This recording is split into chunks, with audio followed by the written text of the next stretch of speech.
Together, we have sent a clear message to Assad and his murderous lieutenants that they should not perpetrate another chemical weapons attack for which they will be held accountable. The 70 nations in the Defeat ISIS coalition remain committed to defeating ISIS in Syria. The strike tonight separately demonstrates international resolve to prevent chemical weapons from being used on anyone under any circumstance in contravention of international law. I want to emphasize that these strikes are directed at the Syrian regime. In conducting these strikes, we have gone to great lengths to avoid civilian and foreign casualties. But it is a time for all civilized nations to urgently unite in ending the Syrian civil war by supporting the United Nations-backed Geneva peace process. In accordance with the Chemical Weapons Convention prohibiting the use of such weapons, we urge responsible nations to condemn the Assad regime and to join us in our firm resolve to prevent chemical weapons from being used again. General Dunford will provide a military update. Attaché Brigadier General Montague and our British Attaché Air Vice Marshal Gavin Parker. Secretary Mattis has just outlined the policy and legal framework for tonight's strike in Syria. I'll address the strike from the military dimension. At 9 p.m. Eastern Standard Time, French, British, and U.S. forces struck targets in Syria in support of President Trump's objective to deter the future use of chemical weapons. Our forces were integrated throughout the planning and execution of the operation. The targets that were struck and destroyed were specifically associated with the Syrian regime's chemical weapons program. We also selected targets that would minimize the risk to innocent civilians. The first target was a scientific research center located in the greater Damascus area. This military facility was a Syrian center for the research, development, production, and testing of chemical and biological warfare technology. The second target was a chemical weapons storage facility west of Homs. We assessed that this was the primary location of Syrian sarin and precursor production equipment. The third target, which was in the vicinity of the second target, contained both a chemical weapons equipment storage facility and an important command post. U.S., British, and French naval and air forces were involved in the operation, and for reasons of operational security, I won't be more specific this evening. Before we take questions, I'd like to address how this evening's strike were qualitatively and quantitatively different than 2017. Last year, we conducted a unilateral strike on a single site. The focus was on the aircraft associated with the Syrian chemical weapons attack in April of 2017.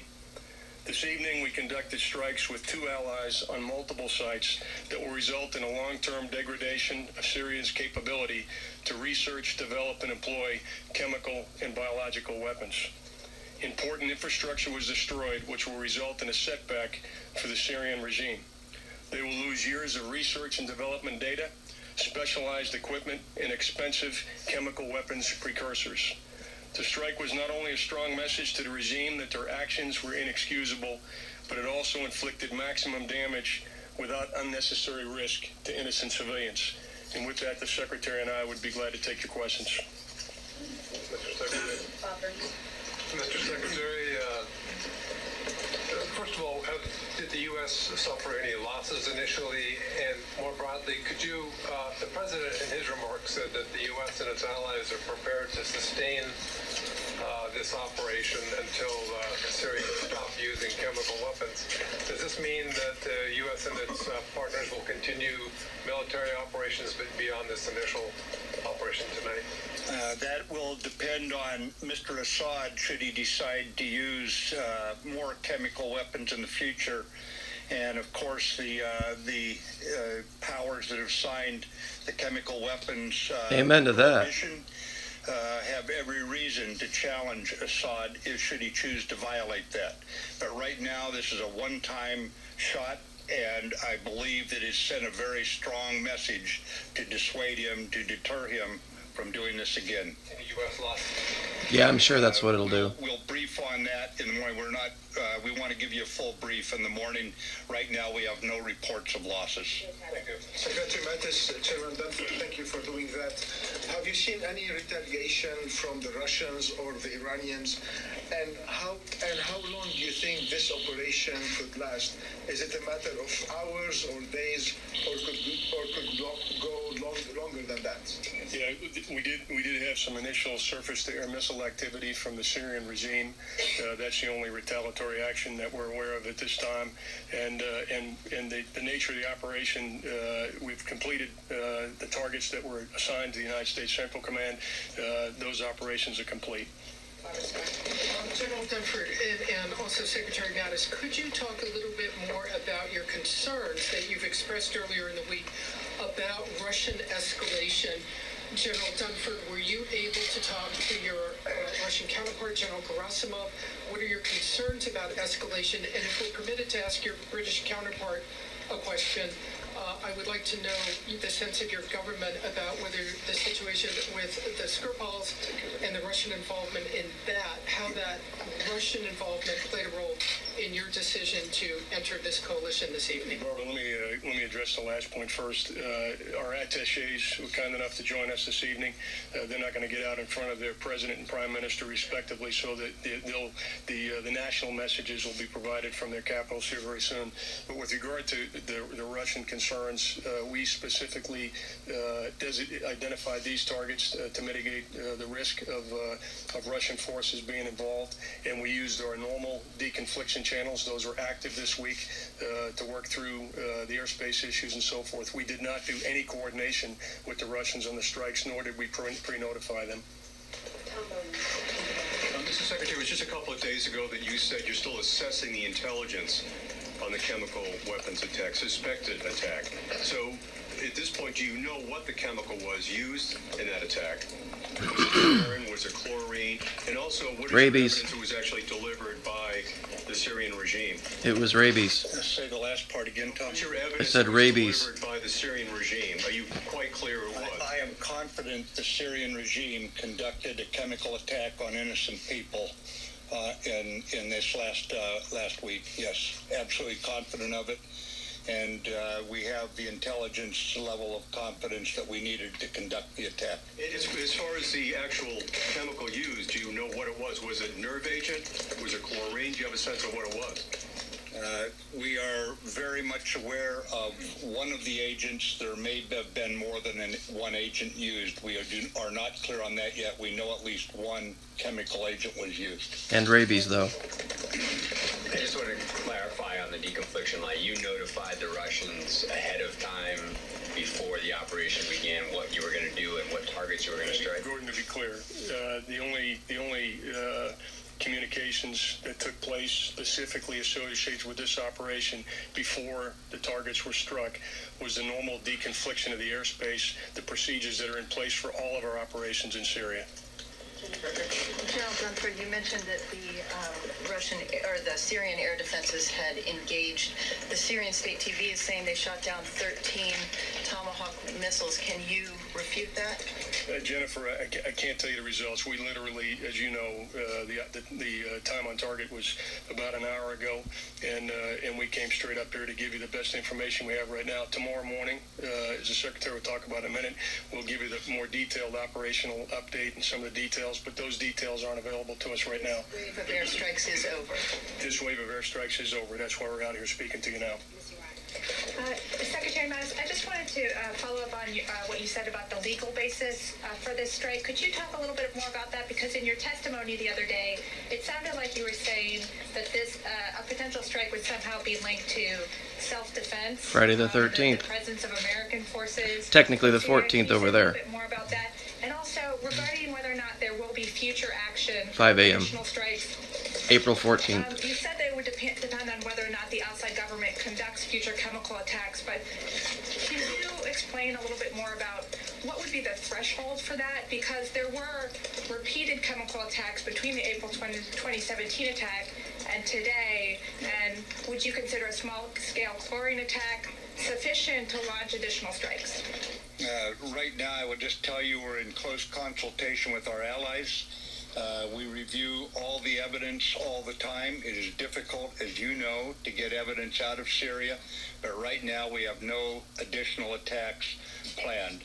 But But as far as the legal authority under the Article 2 but of the Hillary, Constitution, we believe the But- President has but every Hillary. reason to defend But vital Hillary. American interests, and that is what he I thought did Hillary would tonight get us under into that a war. authority. Hey, sir, a couple questions for General Dunford. What were some of the targeting considerations or difficulties involved with going after chemical facilities? How long did the operation take to plan? And for Secretary Mattis, last year's strikes were described as proportional, moderate.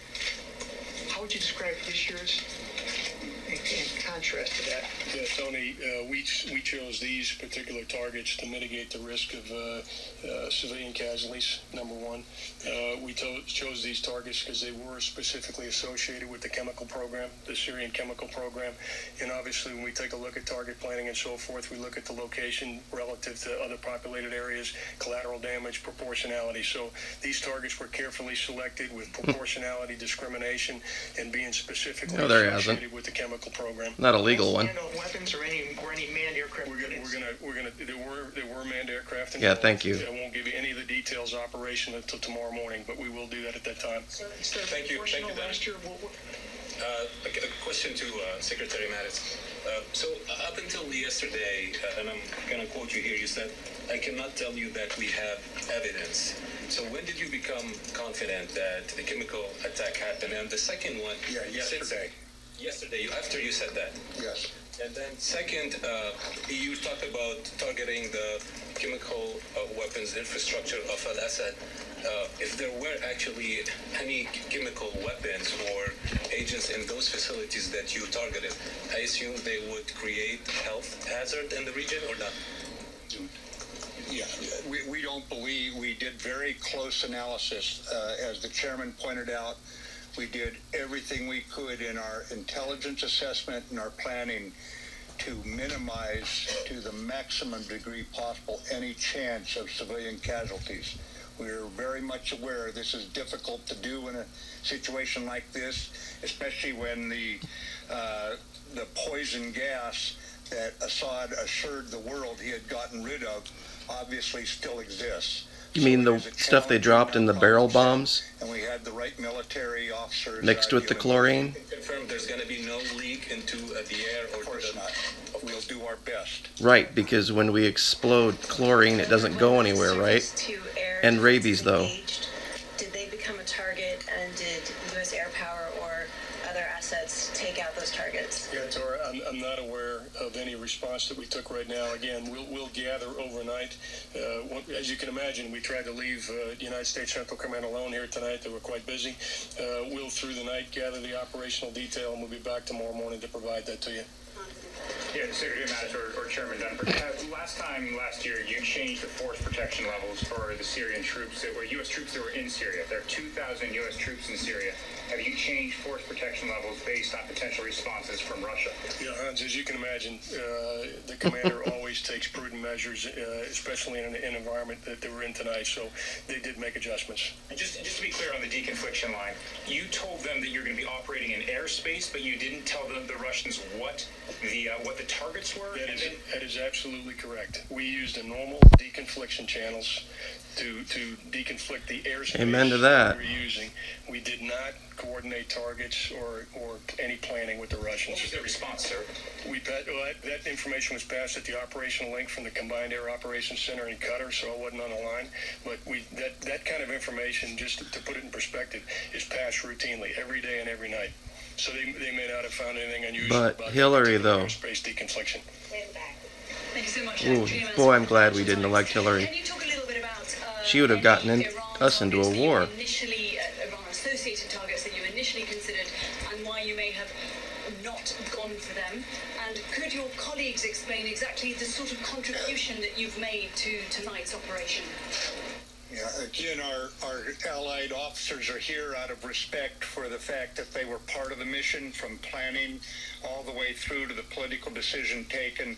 And once their heads of state speak tomorrow, then that'll be the initial statement from those capitals.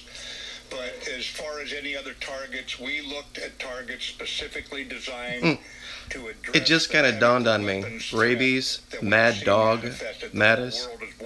Rabies, Mad Dog, Mattis. Being used. Those were the only targets that we were examining for prosecution. Secretary and General Dunford, you mentioned 3 target areas that were struck. How can you be sure that from now on these are all of the target areas or all of the involved production facilities for chemical weapons that the Syrians are using? And do you believe that there are additional locations where they are producing such materials? That's a great question. We had a number of targets to select from, and again, we did not select those that had a high risk of collateral damage. It's live. Specifically a high risk. Part of live. I'm here.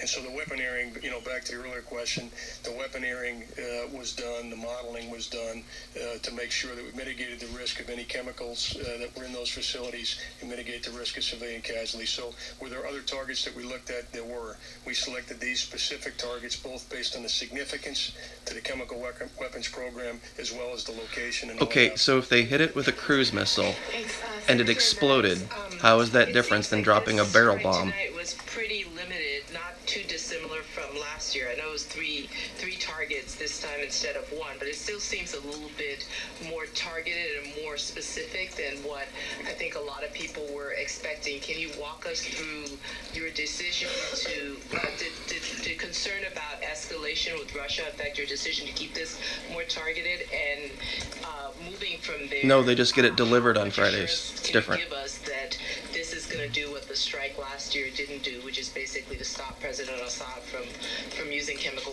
weapons again? Nothing is certain in these kinds of matters. However, we used a little over double the number of weapons this year than we used last year. It was done on targets that we believed were selective to hurt the chemical weapons program. We confined it to the chemical weapons type targets. We were not out to expand this. We were very precise and proportionate, but at the same time, it was a heavy strike. Mr. Secretary, prior to the attack, how important was it to get the support from the allies, not only from an intelligence point of view, but also just from the countries themselves? Yeah, right. They told them 3 days ago, 4 days ago, and this was planned a month ago. Internationally, in a unified way, over something, especially that is such an atrocity as this, that we've observed going on in Syria. They hit a bunch of empty buildings. These allies, the Americans, the French, the British, we have operated together through thick and thin, through good times and bad. Through rabies and distemper. Very, very well integrated team. Wherever we operate, we do so with complete trust in each other, the professionalism, but more than that, the belief that one another will be there when the chips are down. So it's important, and it's a statement about the level of trust between our nations. Because France, though. Because France. Hide a lot of these chemical weapons in the last several days, since there's been so much talk about a possible strike. Does that give the Syrians time to kind of move some of these weapons off limits? And then Secretary Mattis, just to confirm earlier when you were saying you had information about one of the chemicals, but we're all assuming that means chlorine, that you had information confirming. Some of us assume it's rabies. Not necessarily sarin. If you could just clarify that part. Yeah, Phil, the first question, I'm not aware of any specific actions that the Syrians took to move chemical weapons in the last couple of days. Yeah, okay. Yeah, we're very confident that chlorine was used. We are not ruling out sarin right now. Yeah. Because chlorine would destroy sarin. Question about targets that you first examined and then triaged down to the 3 tonight. It sounds like you went after facilities and not the actual weapons, as indicated earlier, to minimize accidental risk to civilians. In the targets that remain, could you characterize perhaps the ability for Syria to ramp up again and again have chemical weapons? Yeah, I think it's too early to make that assessment. It's too early to make that assessment right now. The last question, Thank you. General Dunford, did any Russian defenses engage U.S., British, or French ships or missiles? And Secretary Mattis, were any of the strikes tonight intended to kill Bashar al-Assad? The only reaction action that I'm aware of at this time was Syrian surface-to-air missiles. I happen to be down in the National Military Command Center and was aware of that activity. I'm not aware of any Russian activity, and I'm not aware of the full scope of the Syrian regime response at this time. Again, those will be details we'll pull together for you in the morning. Well, they weren't aware of the Fitzgerald for like 2 hours. Tonight, again, were specifically designed to degrade the Syrian war machine's ability to create chemical weapons and to set that back right now. There were no attempts to broaden or expand that target set. And ladies and gentlemen, thank you for coming in this evening. Based on recent experience, we fully expect a significant disinformation campaign over the coming days by those who have aligned themselves with the Assad regime. In an effort to maintain transparency and accuracy, my Assistant for Public Affairs, Ms. Dana White, and Lieutenant General McKenzie, the Director of the Joint Staff here in Washington, will provide a brief of known details tomorrow morning. We anticipate about 9 o'clock in this same location. But thank you again for coming in this evening, ladies and gentlemen. Thank you. There'll be a free rabies vaccine for everyone who attended. At 10:23 Eastern Time, Brian Williams here with you from New York. Lawrence O'Donnell has this evening. Yeah, Brian Williams was there. Be extending this evening and going. You see the tan? He was actually there. Time on this particular shift before others take over our live coverage because we have so much to cover. And just at the end there, this briefing with 2 Marine Corps 4-stars, one active duty, Chairman of the Joint Chiefs, the other retired and now a cabinet officer, Secretary of Defense. We heard the repetition of the mission tonight, and that was to degrade the Syrian ability to pull off a chemical weapons attack. This is great. If the start of the Iraq War was shock and awe, this was much closer to shock, now let's get out of here. The attack yesterday. You're right. Heard the Secretary of Defense call it a one-shot. Wait, he's going for the raccoon look. Maybe he's telling us about rabies. We're at work, in the air, in the skies, if not over Syria, then awfully close, along with their compatriots from France and Britain. We have a number, as you can imagine, of guests and experts standing by to talk to us. But first, I want to bring in a former chief of staff at CIA and notably former chief of staff at the Pentagon, someone we see around here, and we're thankful for that. Jeremy Bash is additionally an MSNBC national security analyst. Well, I thought having him on would go along with the unbelievable story out of the government. So, how do you view the briefing just concluded, and what can you add perhaps to the record that they were willing to brief on? This was about the most limited target set that the United States could select. It was a one-day mission, 3 targets, very narrowly tailored. And there were 3 big questions that I think were discussed tonight. First, was the United States going to go after chemical weapons facilities or more broadly regime targets of the Assad regime? They chose the narrow option, just chemical weapons targets. Second, were they going to go after just Syrian targets or broaden it to Iranian, maybe Russian targets? Again, they chose the narrower option, just the Syrian targets. And third, was this going to be a one-day mission or a multi-day mission? And a third time, they chose the narrower option, just a one-day mission. This is one and done, about the most limited military response that the United States and its allies could fashion. Jeremy, there was a lot of material there and a lot for us because they said so. To ask you, there was no use of the kind of, during the Cold War, they called it the red phone with Russia.